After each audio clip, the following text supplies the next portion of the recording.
El día de hoy nos convoca en esta mañana un tema muy interesante. Vamos a empezar a hablar justamente de estos temas semana a semana y vamos a tener siempre dos invitados muy especiales.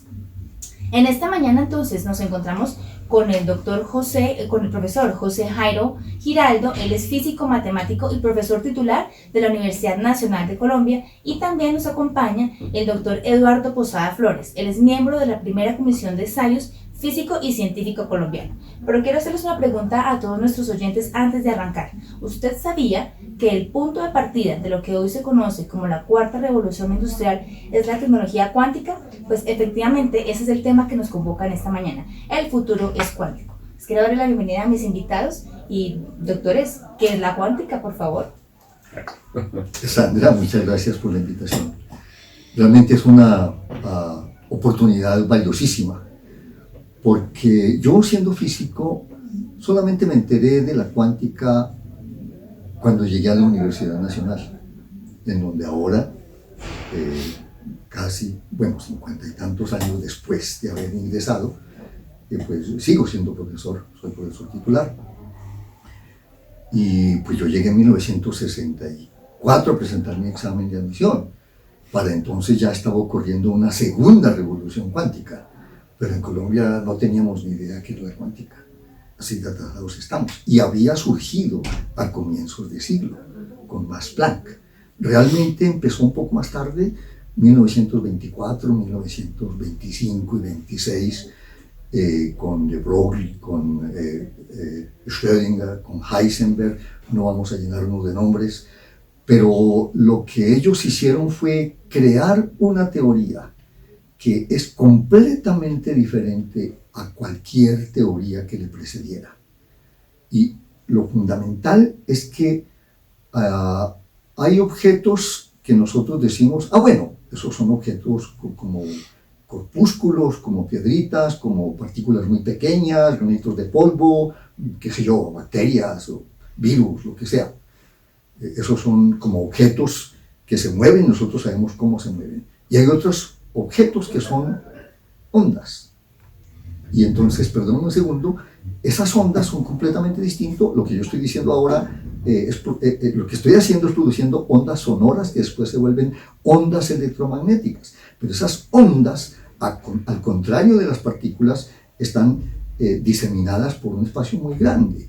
Y lo que encontraron ellos es que objetos como esos, partículas y ondas, en realidad son la misma cosa. O sea, los objetos y las ondas que estamos denominando como la de la luz, pues en realidad son una y la misma cosa. Se comportan a veces como esos objetos granulados y a veces como ondas. Disculpen, era una introducción a un tema muy interesante, y le damos la palabra pues al doctor Eduardo Posada, quien es miembro también de la segunda comisión de sabios, la llamada Misión Internacional de Sabios, que fue inaugurada muy recientemente. Eduardo.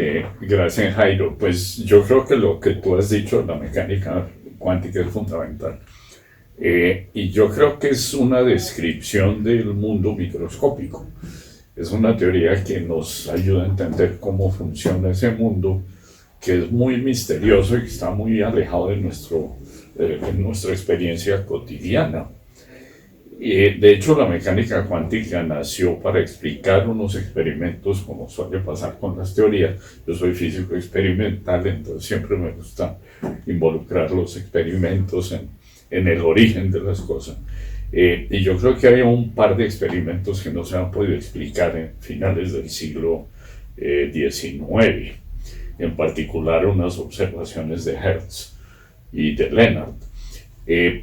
Pero, digamos, el primero que dio un esbozo de explicación fue Albert Einstein, como en muchas cosas, pero a él nunca le gustó la descripción o la interpretación de la mecánica cuántica que se dio después.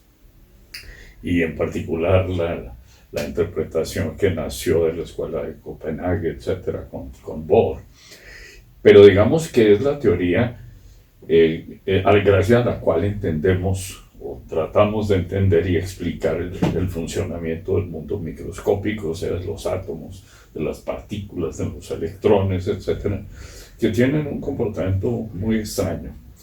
pero que de todos modos pues están a la base de todos los avances actuales.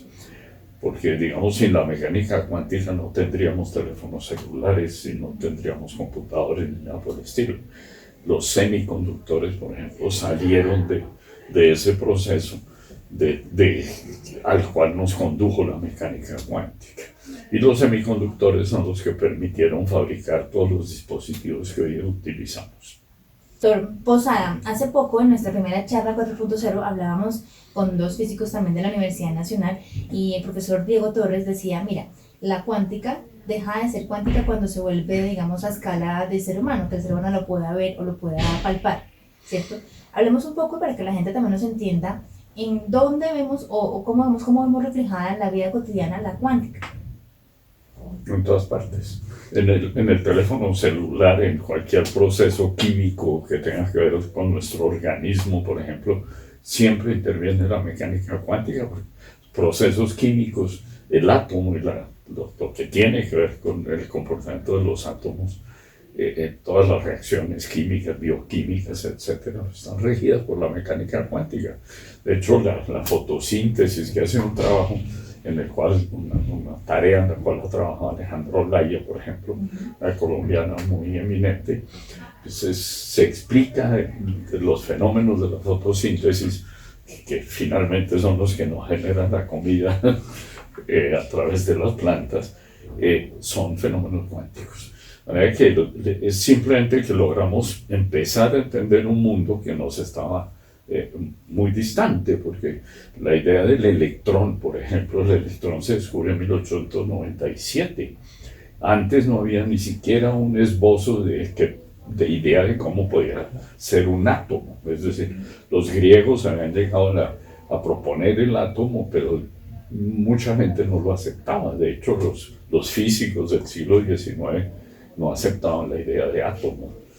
Entonces fue el salto que se dio con los comienzos del siglo XX que nos abrió las puertas de ese mundo microscópico, y el mundo actual está basado en todo eso.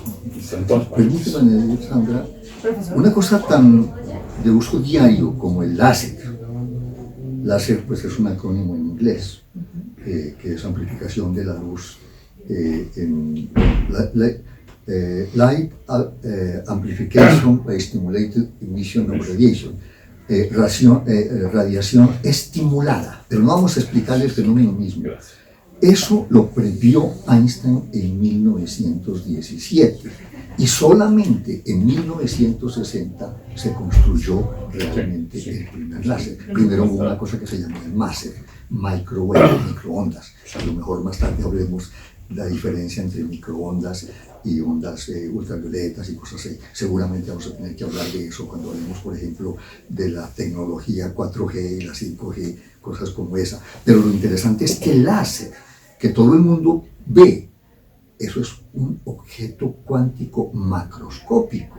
Uno no sabe la extensión de un rayo láser que puede servir para medir la distancia de aquí a la luna o al sol o lo que quieras. Y bueno, eso es un objeto cuántico. Entonces no se puede decir que sea una cosa chirriquitita, ¿no? O sea, y los primeros, los que crearon la teoría, dijeron, eso solamente en objetos microscópicos. Pero hoy sabemos, como lo acaba de mencionar Eduardo, que los objetos vivos, las células, dependen de procesos a nivel elemental que son cuánticos, lo que estaba diciendo, ese proceso de la fotosíntesis, en donde hay efectos que se llaman de coherencia, que son coherencia cuántica, que no tienen una explicación clásica, y muchas cosas asociadas con la vida, probablemente con la inteligencia también, de lo que tenemos que hablar, como la inteligencia artificial, que es fundamental para la cuarta revolución industrial. Muchas de esas cosas pues dependen de fenómenos cuánticos fundamentalmente. Bueno, entonces por lo que veo y los comentarios que ustedes hacen, desde siempre se ha usado la cuántica, sino que hasta hace algunos años se comienza a ver... Sin saber, estábamos utilizando fenomenología cuántica. Sin saberlo. La vida misma, claro. Claro que sí. Como digamos, en la premisa con la que empezamos es el punto de partida de lo que se conoce como la cuarta revolución industrial es la tecnología cuántica. ¿Por qué? Bueno, yo digo que también la tercera, aunque la tercera se dice que fue una revolución de la informática y demás, La tercera se disparó con el descubrimiento del transistor, en donde hubo un premio Nobel que después repitió, ¿verdad? ¿Nobel qué es? ¿El John primer Barty. profesor? Joseph Bell, y acaba de morir Barty, Robert Schrieffer Barty. y Cooper. John Bardeen, Bardeen fue el- Cooper y Schrieffer fueron quienes explicaron un fenómeno cuántico macroscópico, ojo, en lo que Eduardo estuvo trabajando cuando trabajaba en criogénesis. Yo después trabajé en eso, pero desde otro punto de vista ya no era bajas temperaturas, sino altas temperaturas, superconductores a alta temperatura crítica. Pero la superconductividad, un fenómeno en donde hay resistencia rigurosamente cero, o sea, no hay ningún obstáculo a que la corriente fluya indefinidamente, puede fluir así en un medio super como ese, más allá de la vida del universo, así de sencillo. Resistencia cero, no hay ningún obstáculo. Y la otra característica es lo que se llama levitación magnética, que es lo que permitiría en una forma muy económica un transporte masivo en los trenes a velocidades cercanas hasta 1000 kilómetros si quisiéramos. Fenómeno Está que se más. ven en Japón. Sí. Claro, hay pruebas El de laboratorio, problema pero es la el levitación, carril que mantener el carril que vale un montón la de plata temperatura adecuada en la y situación ser actual, superconductor. porque hay que enfriarlos mucho todavía. Pero hay una aplicación que casi todo el mundo ha pasado por ella en todas partes, que son las imágenes por resonancia magnética. Cuando a uno le hacen una resonancia, lo más probable, salvo unas excepciones, es que lo metan entre un electroimán superconductor, precisamente que aproveche el fenómeno que dice Jairo, y ese electroimán superconductor está refrigerado a 270 grados bajo cero, con helio líquido. Y eso se encuentra en cualquier consultorio, en cualquier clínica aquí en Bogotá. Hay otro fenómeno muy interesante que también la gente pues, lo ha vivido, es la tomografía por aniquilación de positrones. Tiene un nombre muy sofisticado, es el PET. En otras palabras, ¿cómo lo podremos No, entender? es una técnica para hacer imágenes médicas, especialmente para detectar metástasis. Y en Bogotá hay dos equipos de esos, uno en cancerología y el otro en la Fundación Santa Fe. Ahí hay ciclotrones, donde se producen aceleradores de partículas, ¿no? pequeños, y ahí se producen isótopos que emiten antimateria. O sea, eso es parte de todos los descubrimientos del siglo XX, que la antimateria existe. Hay la materia nuestra y una antimateria que no se sabe dónde anda, pero que es muy escasa. Esos Y que si se encuentra con la materia, pues se aniquila. Es lo que ocurre. Y es lo que pasa al paciente, le meten un isótopo de flúor que emite positrones, o sea, antielectrones, que se aniquilan con los electrones por el camino y emiten rayos gamma que se pueden detectar.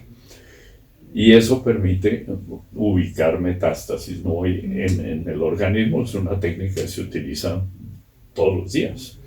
Entonces, digamos, en medicina casi todas las técnicas modernas utilizan la mecánica cuántica. O sea, podemos hablar de medicina cuántica, pero a ese nivel. Lo que pasa es que a veces llaman medicina cuántica a otra cosa, ¿no? No, claro. Sí, que porque no. también suena mucho el término Nada que medicina cuántica, pero pues hace poco eso es otro cuento. Esoterismo, llamémoslo por ahora. Hace poco un programa hizo ese tema y tuvo bastantes críticas por muchos físicos en Colombia. Seguramente que sí. Es que se abusa del término cuántico. Nosotros estamos hablando de fenómenos reales que son comprobados, equipos reproducibles, déjalo creer duda. Pero hablábamos, Sandra, de una segunda revolución cuántica. Sí, y que mencionaba yo que en 1964, cuando llegué a la universidad, empezaba esa revolución con George Stuart Bell.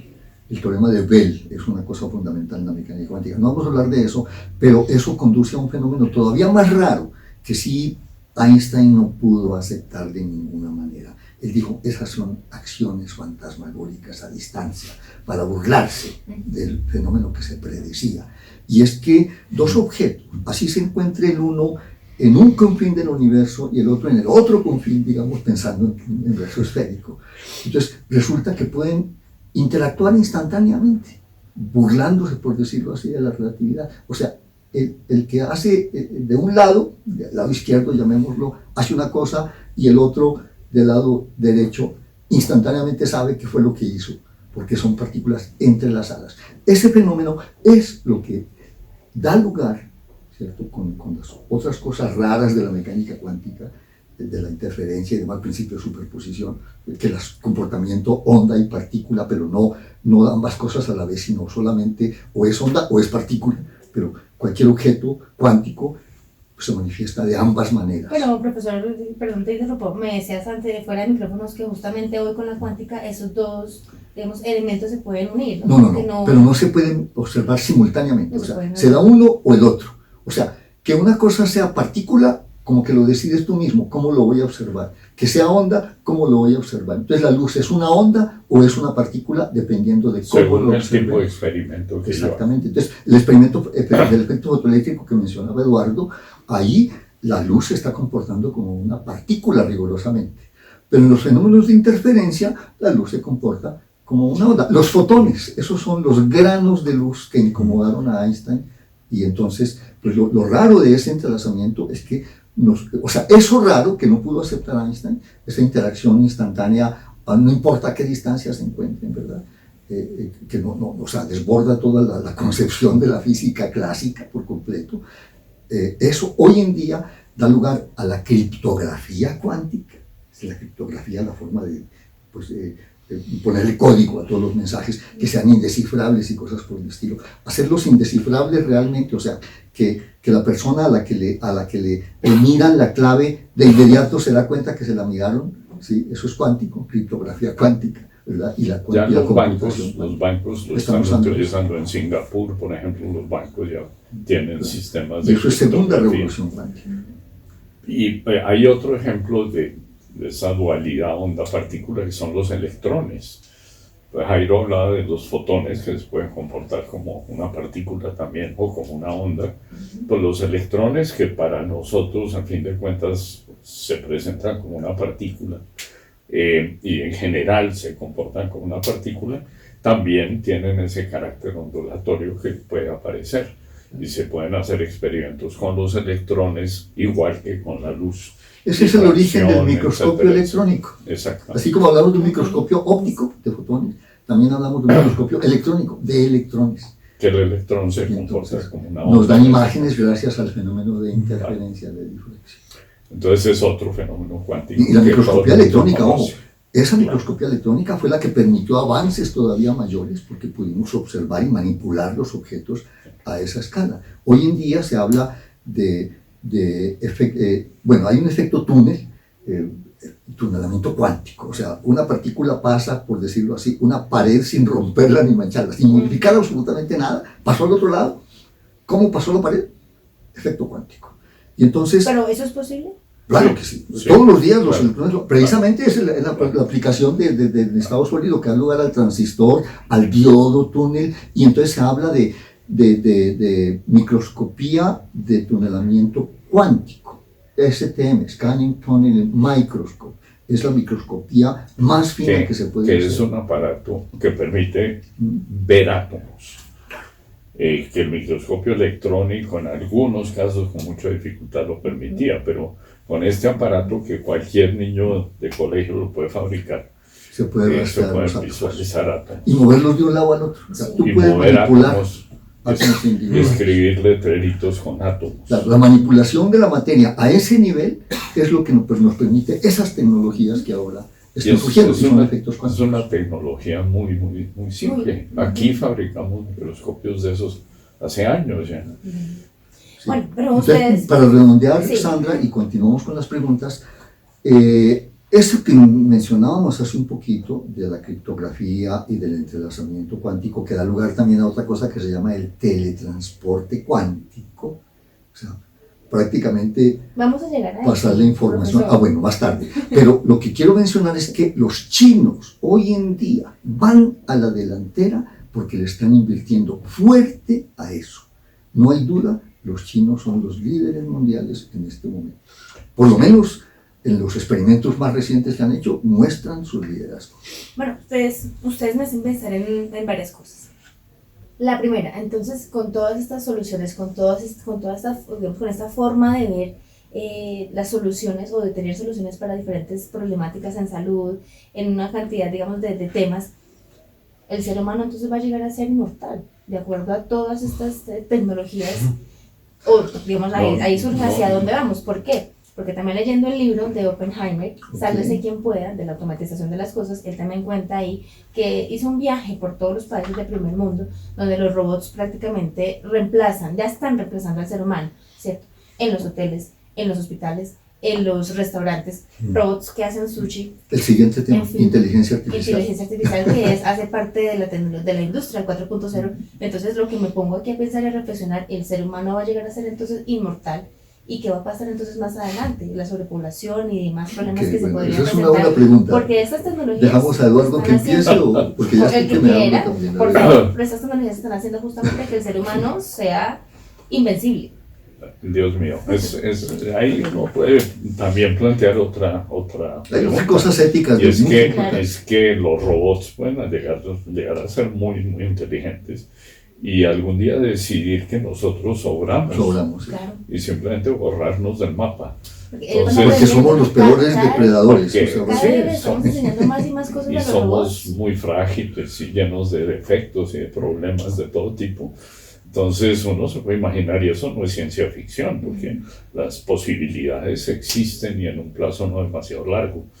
Yo creo que ese es un tema en el cual tienen que trabajar a fondo los que están diseñando sistemas de inteligencia artificial y demás.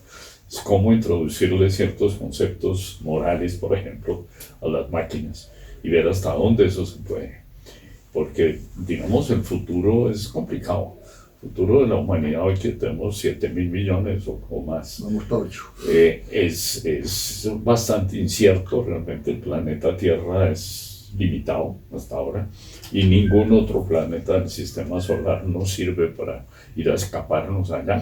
Montar colonias en Marte, eso toma un montón de tiempo. Y de dinero. Entonces hay que, No hay tecnología todavía hay suficiente. que replantearse una serie de preguntas muy de fondo, de política internacional, de política mundial realmente, porque la Tierra no aguanta 7.000 millones de personas viviendo al nivel de un europeo o de un norteamericano, no aguanta. Entonces hay que buscar otras alternativas y francamente no. Y yo espero que esas alternativas puedan llegar desde la ciencia. La ciencia fue la que detectó el calentamiento global, la que propone soluciones, pero la política es la que no deja. Y ahí Sí. es donde está el quid de la cosa. Ok, bueno, para complementar un poquitito, porque también o sea, la pregunta es retadora. Max Tegmark, que también es físico, cosmólogo y demás, es uno de los líderes a nivel mundial en inteligencia artificial en Inglaterra, de origen sueco.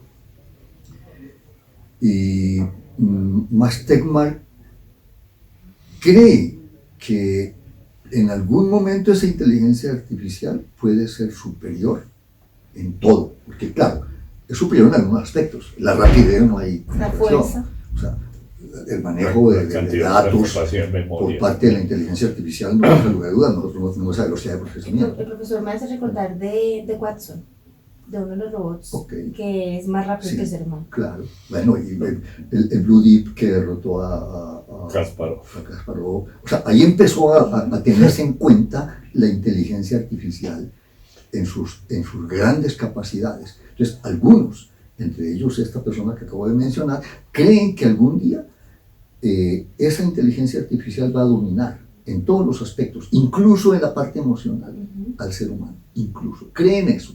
Eso es un debate, no está todavía Ahora, zanjado. hay una posibilidad que es intermedia y es que nos complementemos con las máquinas. Claro. Es decir, que, por ejemplo, y eso de hecho se está trabajando muchísimo en eso, en que uno se pueda comunicar directamente desde el cerebro con un computador, sin Eso tener ya que está. pasar por un celular ni nada por el estilo. En eso ya ha habido avances notables. Y puede ser una buena alternativa. El día que yo me pueda conectar con Google directamente sin tener que pasar por el teclado. Doctor, tengo entendido, y no, ustedes me corregirán que son los físicos expertos, tengo entendido que lo que acabas de decir se puede llamar la computación cuántica. No, Conectarse no, con Eso los... es otra historia. No, esto es simplemente una comunicación directa entre el cerebro Sí, y una esa es máquina. clásica, digámoslo así. Pero, pero sin pasar seguro por que una tiene interfaz o un procesos teclado. cuánticos de fundamento. Eso ya se ha logrado, por ejemplo, controlar el mouse de un computador simplemente pensando, ¿no? Pensando mucho en enfermos, en cuadraplégicos, por ejemplo, que no tienen otro Y los sistema de experimentos de acceso. Miguel Nicolelis, un brasileño que está en Estados Unidos. Pero muy probablemente se va a llegar ya a poderse comunicar directamente con una máquina. O sea que el computador, pues yo me conecto con Google directamente. Cuando tengo una pregunta, voy y la hago y inmediatamente tengo la respuesta. Que haya, digamos, opciones de mejorar la calidad de los seres biológicos aprovechando máquinas, ¿no? De hecho, ponerle prótesis, las prótesis son cada vez más sofisticadas, reemplazan los órganos, esos exoesqueletos que han desarrollado para darle más fuerza y más resistencia a seres humanos. Y ojo que de ahí viene mucha cosa que es cuántica en sus orígenes. La nanotecnología aprovecha fenómenos cuánticos a una escala un poco mayor que se llama la escala nanométrica, que es de varios átomos y varias moléculas, un poco más que los solos átomos. La nanotecnología es algo de lo que realmente se tiene que nutrir la cuarta revolución industrial. Pero volviendo al tema, ¿sí? La pregunta de si nosotros podremos ser inmortales. Entonces ahí vienen otras cosas. Aparte de la nanotecnología, hay muchos avances en lo que se llama la biotecnología, que se alimenta a su vez de la nanotecnología. Por eso hablamos de la nanobiotecnología, por ejemplo. Pero resulta que además lo que está en el fondo del asunto es lo que se llama la información. La información, algo como parecido a lo que estamos haciendo ahora, es algo físico, ¿sí? Es algo, o sea, la información se mide en bits y cuánticamente se mide en qubits. Son temas para seguir conversando durante muchos programas. Por ahora dejamos la inquietud, ¿cierto? Los computadores clásicos manejan bits, los computadores cuánticos qubits, ¿cierto? Entonces esa es la diferencia. Después explicaremos qué significa una cosa y la otra. Pero entonces, para terminar, entonces tenemos la nanotecnología, la biotecnología, la infotecnología, entonces, y tenemos la cognotecnología. Y como decía Eduardo, hoy ya, o sea, está demostrado que se puede hacer. Que no lo manejemos tan bien todavía, claro que no, pero se puede hacer. La conexión directa cerebro-máquina, como se llama, ¿verdad? El cerebro con el computador y viceversa. Tal vez nos puedan implantar aquí otras memorias más prodigiosas para aumentar nuestra capacidad, todo ese tipo de cosas, para hacernos más viejos. El problema de si lleguemos a la eternidad, yo no creo tanto en eso, porque de todas maneras hay una ley de la termodinámica, ¿verdad?, que es inviolable y es la segunda ley, y con eso entonces termino mi comentario, porque pues, a lo mejor nos queda todavía más tiempo, y es que precisamente el problema del calentamiento global es no tener en cuenta esa ley de la termodinámica de la irreversibilidad, del aumento de la entropía. Y ese burlarse del aumento de la entropía biológicamente, pues biológicamente se hace, o sea, unas células se pueden regenerar, pero un organismo ya de cuántos miles de millones de células, pues eso es muy difícil. Yo no creo que sea posible. Digamos, para redondear el tema del cerebro y la posibilidad de que una máquina nos reemplace, o conectar con una máquina. Yo veo más factible que inicialmente sea por ahí. El cerebro tiene 100.000 millones de neuronas. O sea, más o menos el mismo número de neuronas que de estrellas en nuestra galaxia, que son 150.000. Y hacer eso, hoy hay chips que tienen 1.000 millones de transistores, chips de este tamaño, gracias a la tecnología de la miniaturización. Se pueden hacer chips que tienen 1.000 millones de transistores. O sea que con 100 chips de esos tengo el mismo número de transistores que de neuronas en el cerebro. Pero el problema es que los transistores no se pueden conectar sino con 3 vecinos. Las neuronas se pueden conectar con centenares de vecinos. Y eso hace que el cerebro sea de una complejidad que todavía estamos lejos de poder alcanzar con las máquinas, ¿no? Lo vamos a lograr porque pues ya el tema de que con 100 chips yo tengo ya el mismo número de elementos que en el cerebro, pues eso ya es un paso preocupante. Pero se va a demorar cierto tiempo. Y yo pienso que en el intermedio será más la conexión entre objetos, digamos, informáticos, máquinas de algún tipo, computadores cuánticos o lo que sea, con el cerebro. Combinando con redes neuronales que sean más complejas. Pero de pronto no sé si esto también tenga que ver con lo que ustedes están diciendo de conectar máquina con ser humano y también el tema del hombre biónico. Ya están empezando a hablar del hombre biónico. Es mucho de eso. Que ya vemos, es mucho de eso. Tenemos que materiales más duros que claro, no van a poder robots, digamos, piernas destruir, robóticas que claro, se pueden mejorar la visión, los transhumanos. toda clase de cosas. Que a su vez, lo hemos mencionado ya, pero habrá que discutirlo más a fondo en algunos otros programas, trae muchos problemas éticos de por medio. Y una pregunta es, ¿será que esas cosas únicamente van a estar en manos de unas personas muy poderosas y entonces el resto van a ser simplemente como los esclavos de esos 8.000 millones de personas? Ahí yo quiero meter la cucharada en cierto sentido, y es que, digamos, el avance que ha habido en la tecnología también le abre perspectivas interesantes a un país como Colombia. Es decir, no hay que creer que porque en alguna parte están trabajando en computadores cuánticos, aquí no podamos avanzar tremendamente en otras cosas, porque, digamos, yo trabajo en un centro de investigaciones y ahí hacemos cosas que no hacíamos hace 10 años y que nos salen hoy mucho más baratas y son mucho mejores que lo que hacíamos hace 10 años. Por ejemplo, equipos de medición de parámetros diversos, etcétera. Porque hoy que yo esté en Tumaco o en Paipa o en el Silicon Valley, si yo tengo la información adecuada, yo puedo hacer lo mismo, exactamente lo mismo. Lo único que necesito es gente con talento. Y talento hay en todas partes, en Tumaco y en Paipa. Entonces, realmente yo me he dado cuenta de eso. Uno en el ciberespacio hoy puede comprar cualquier cosa, de los chips más asombrosos que hacen toda clase de locuras. Yo los compro y en 3 días los tengo aquí o donde esté, en Silicon Valley o en Bogotá o en Tunja. Entonces, para mí es una ventaja enorme la que podemos aprovechar en este momento en un país como este para, al contrario, acortar la brecha, porque podemos hacer cosas y desarrollar prototipos y aprovechar la globalización, digamos, para tener acceso a todo eso. Y además de eso, pues si necesitamos producir, pues lo mandamos en la China.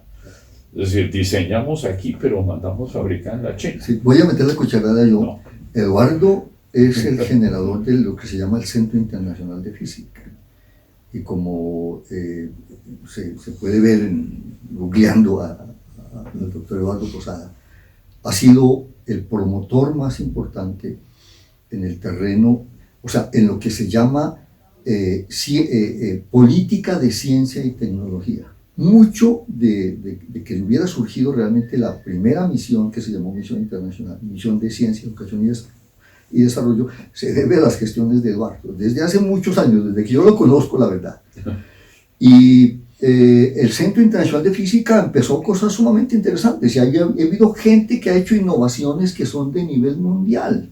Y ahora me recuerdas, Eduardo, a Ricardo Amezquita. Ricardo Amezquita con holografía, que es un fenómeno con la luz, la holografía.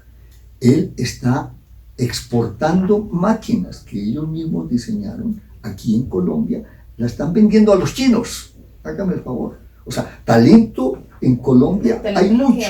Muchos de mis estudiantes de pregrado se fueron a hacer doctorado al exterior. Algunos de maestría se fueron a terminar su doctorado al exterior. Algunos de mis doctores, los que gradué como doctores, consiguieron trabajo en el exterior, porque aquí no hay con qué pagar a un investigador.